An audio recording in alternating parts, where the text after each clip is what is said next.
Hello there. I just finished the latest little project and trying to overcome a couple of challenges with this one. The first one in general is how do you make a practice amp that actually feels like a big amp but just has dramatically lower volume. And I tackled that one before with the first kind of prototype of this build.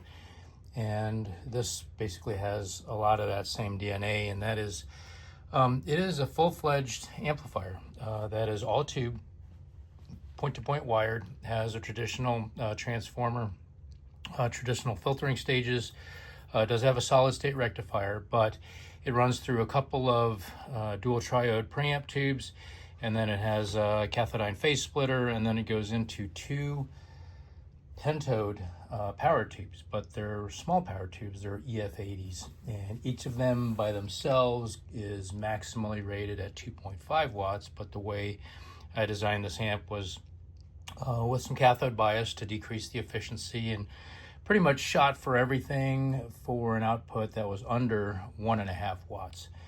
And all that, and the power tubes are running in full class AB1, obviously push-pull through the Cathodyne Phase inverter. And the difference is there's a lot of practice amps that have taken the strategy of using triodes for output tubes, or even using a pentode but as single-ended. And those don't sound quite the same as a push-pull amplifier that you're probably familiar with in the 20 plus to 100 watt category. And so that was kind of the first challenge.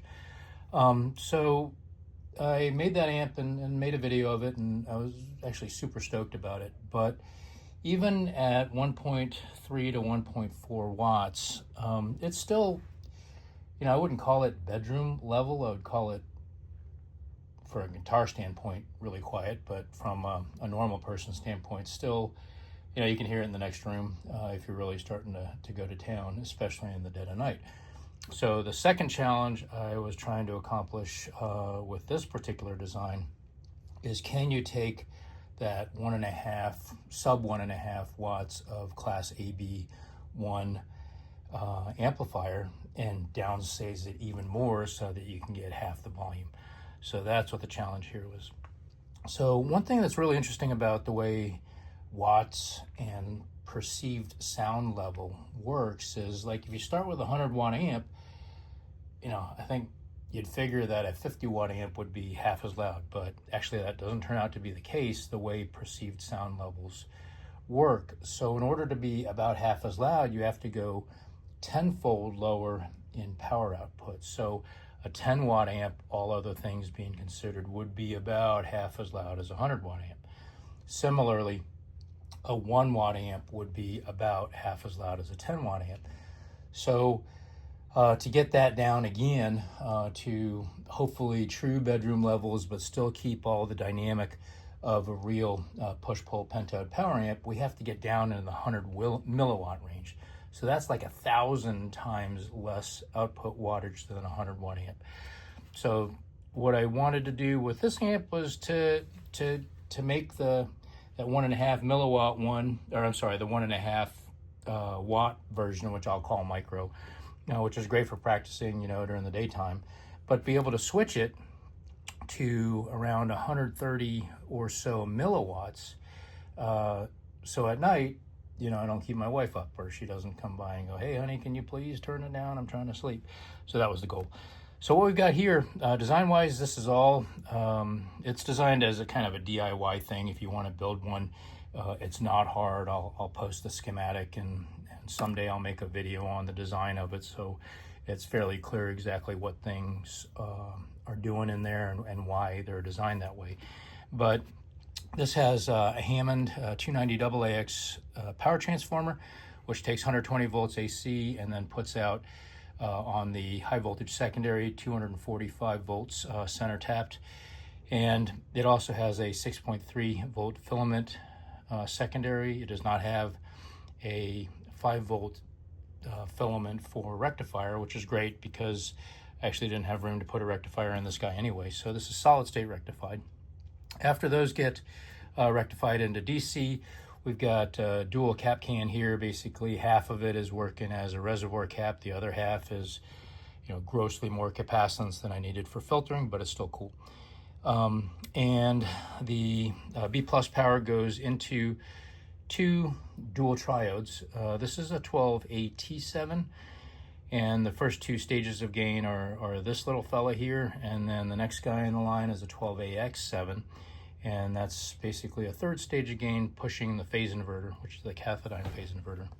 And that push-pull signal is then forwarded into two EF80s or 6 BX6s, and then those provide Class AB output into a massive little 3-watt Hammond output transformer, and then from here on it goes into the speaker. And in this particular, since I just kind of finished this, I just finished building this custom cabinet, which is lovingly crafted, and it holds a 4 ohm 6-inch little Jensen speaker I got for like $30. So this whole amp build, again, not trying to drop every dime I could on it, it's around $3 1/4, I would say, everything all included. Just parenthetically, these EF80s, I don't think they make them anymore. They're new old stock tubes, but the good news is that they're plentiful, easily found. You can get them for $5 or $7 even on eBay, and they test great. They're actually considerably less expensive than the current production versions of a 12AT7 or a 12AX7. So what I'll do is I'll flip this amp over, and you can kind of see. Oh, by the way, the chassis, it's only 7 inches wide, it's 5 inches deep, and it's 2 inches tall, so very small. And ultimately, I'm going to build a little teeny little cabinet I can just throw on a tabletop. So I'll flip this guy over and take a look on the inside. And the it's pretty straightforward. I mean, it's basically everything that's in a full-size amplifier. There's actually more stuff in here than, for example, in a Tweed Deluxe. It's just crammed into a smaller chassis because I wanted it to be portable.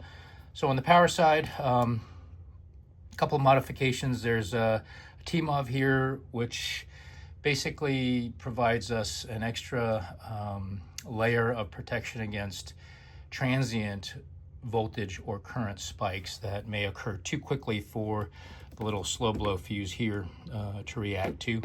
And then I also put in an NTC thermistor here to offer kind of a soft start, because solid state rectified, that means when you flip it on that your filaments are going to get slammed with a big inrush current. And what this does is slow things down a little bit, so hopefully it'll preserve the life of the filaments. Because even if this is a little teeny practice amp, there's still a fair bit of effort that went into building it, and to get the best tone, you can actually tell the difference between different tubes when you roll them. The build went together great. I took the schematic, as I've mentioned before, do all the design work in Spice, and then once I get everything, each gain stage the way I want it, all the EQ the way I want it, the tone stack the way I want it, and each stage feeding in, then what I do is I just take that schematic and then just draw up kind of a wiring diagram to do that. So basically putting all this together ended up being soldering by numbers. What I did, the only problem with this build, everything went great, except when I powered it on to test it, final testing, turns out, like, bummer, I had a dead short in my filament wiring, and it was driving me crazy because I could not figure out where the dead short was. And it turns out there's this the shielding on these shielded cables, it's like super fine. The outside, it's like way thinner than a human hair, and there had been a teeny weeny itsy bitsy little piece that had gotten cut, and I had blown it with my dust off, and it blew right under these two adjacent filament leads. And because it was underneath and jammed in underneath, there's no way you could see it. And so I ended up having to redo the filament wiring, which was kind of my least favorite thing anyway on an amp, but it serves me right for disliking one particular part more than another, I guess. But that's the inside of it. Very straightforward components. And on the schematic, if you want to build it, all the component values and their voltage ratings and all that stuff are there. The other disco thing here was the switching scheme, so that I could go from, you know, around 1.3 to 1.4 watts down to 100 milliwatt range. And that took a little bit of figuring out. What I ended up doing was there's a concept of power scaling where you can take proportionally, you can take your plate voltages on your power tubes, your screen voltage, and your grid voltage, and proportionally reduce them all. And what that does is just shrink the size of your plate characteristic curves. And that's you know, one of the Genius O'Connor things. And he has something that's kind of continuously variable, so it's like a super cool master volume that proportionally reduces everything. The problem with that was that it's really hard to figure out a scheme where you can proportionally change the primary impedance of your output transformer, which is critical if you want your load line kind of to stay in the same place as you drop your power tube output. So what I did, because I didn't have room to do kind of a variable power scaling thing, was I just proportionally reduced plate voltage, the screen voltage, and the grid voltage based on my SPICE calculations, and picked a convenient value where I could also increase my increase my output transformer primary impedance, so that the load line would cross over the exact same spot on the zero grid curve knee as it did in the higher power, or the 1.3 to 1.4 watt range.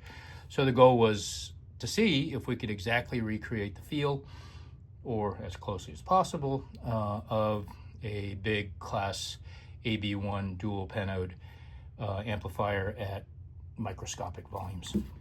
So that's what this is. So what I can do is I'm going to plug it in, and then we'll just run through some stuff and see what it sounds like.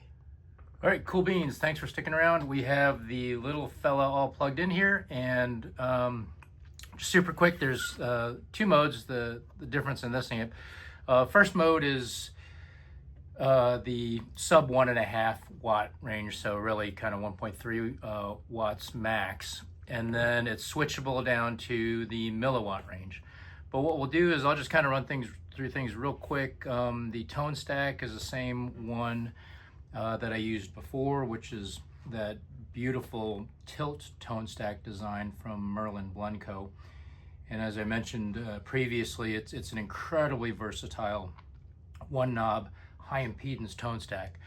And it's really useful if you know how to use SPICE. You can just twiddle around with the values and darn near get whatever you want just with a single knob. The preamp side of it is designed, even with the volume at around noon, to be really close to pushing your power tubes full plate to plate, so that you get as much of the power tube sound even at sub 1.5 watts. So what I have now is I've got a Strat plugged in, and I'll just run through some stuff real quick so you can get a review of the micro mode, or the sub 1.5 watt mode.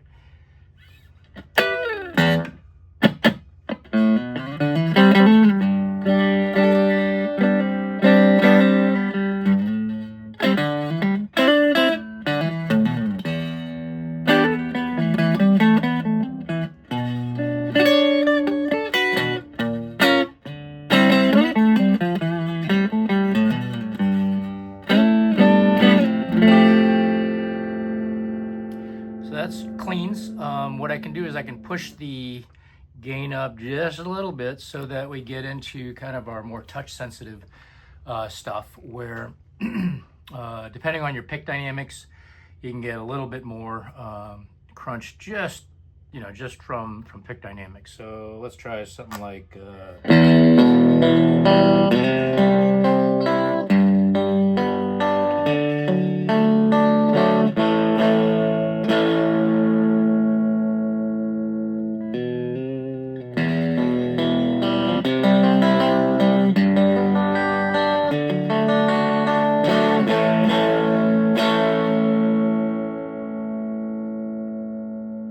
So when you hit it a little bit harder, you kind of get into that, you know, club clean slash just a little bit nasty, dirty thing. All right, so what I've done now is I've switched to a Les Paul, and I've got a little SPDT push-pull switch that I rigged up on my tone knob.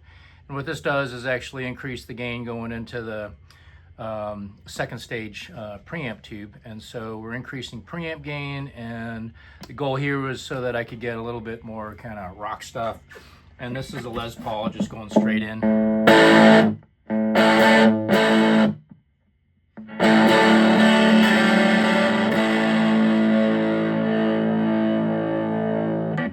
you're not going to mistake that for a 100-watt Marshall, but hey man, it's pretty cool.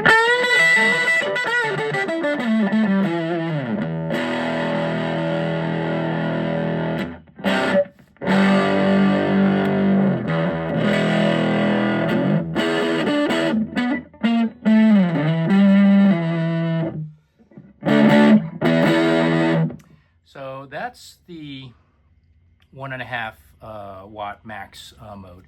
So what we're going to do now is I'm going to switch it down to Nano mode, which is less, right around less than 150 milliwatts.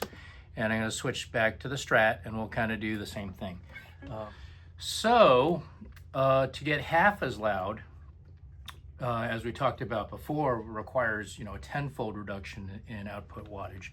So I actually did some measurements with my little sound decibel doohickey. And the volume that I'm talking to you now, 3 feet away from the iPhone microphone, is somewhere around 68 to 70 dB.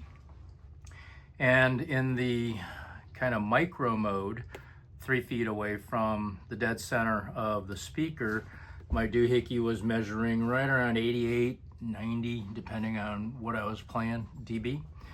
And then now in the Nano mode, playing the exact same thing, pretty much wound up, again, not moving the sensor, it's down to 77 to 78 dB. So a little bit more than 10 dB between the micro mode and the Nano mode, which is shockingly, math says it's right around half as loud. When I start playing it through this Nano mode, one thing I noticed with the iPhone mic, it was actually initially frustrating because it didn't, give you an impression of how quiet it actually is going down to the milliwatt mode. Because the microphone, I think the iPhone tries to normalize all its input. But then I realized, hey, actually that's not so bad, because it'll actually give you an idea of the tone of the amp and whether you're hearing some of the cool pentode stuff that's going on, even though the amp is low. So anyway, here we are. This is clean in through a Strat, and let's see what it sounds like.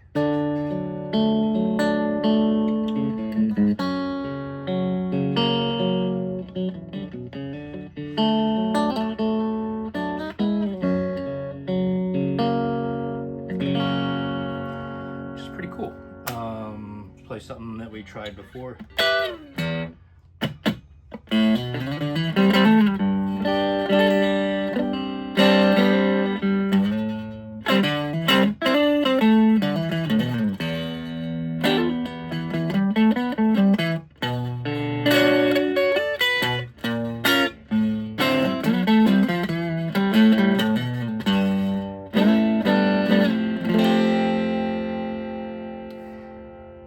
So feel-wise, it feels still like a real amp.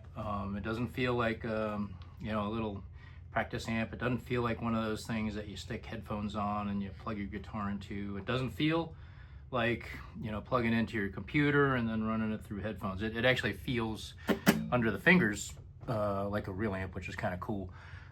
So what we're gonna do is we're gonna just push the preamp gain a little bit, see if we can get into that touch sensitive crunchy kind of thing. Let me just I'll try to play the same thing that I did before. So turn this down just a little bit.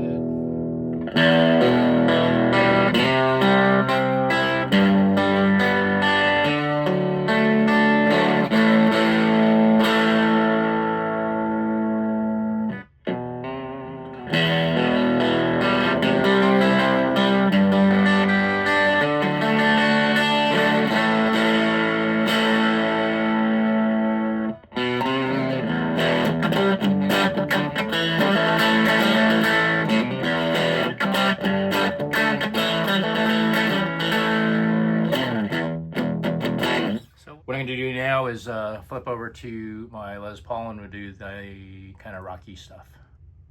So I got the Les Paul plugged in, and we're gonna do the same thing that we did before. I will increase my preamp gain. I'll leave my regular volume kind of about the same, and I can't remember what I played to demo it before, but I think it was this. So let's see if it's about the same.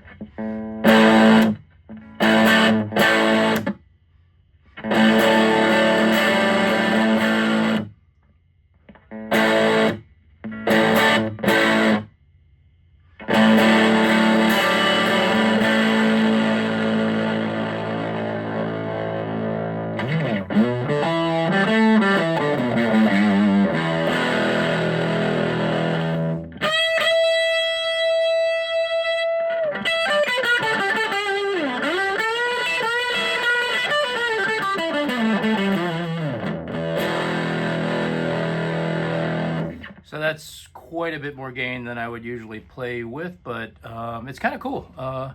So I could back this off and we can do a little bit more stuff just with the guitar.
So anyway, that's in nano mode.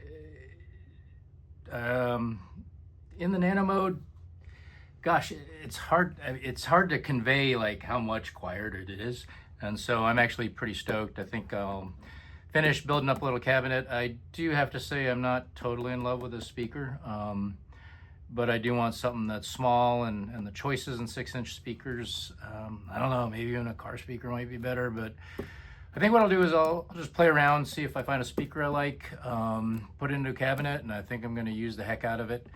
So if you would like to build one of these, again, schematics pretty straightforward. It's an all original design, so we're not copying anything from anybody else.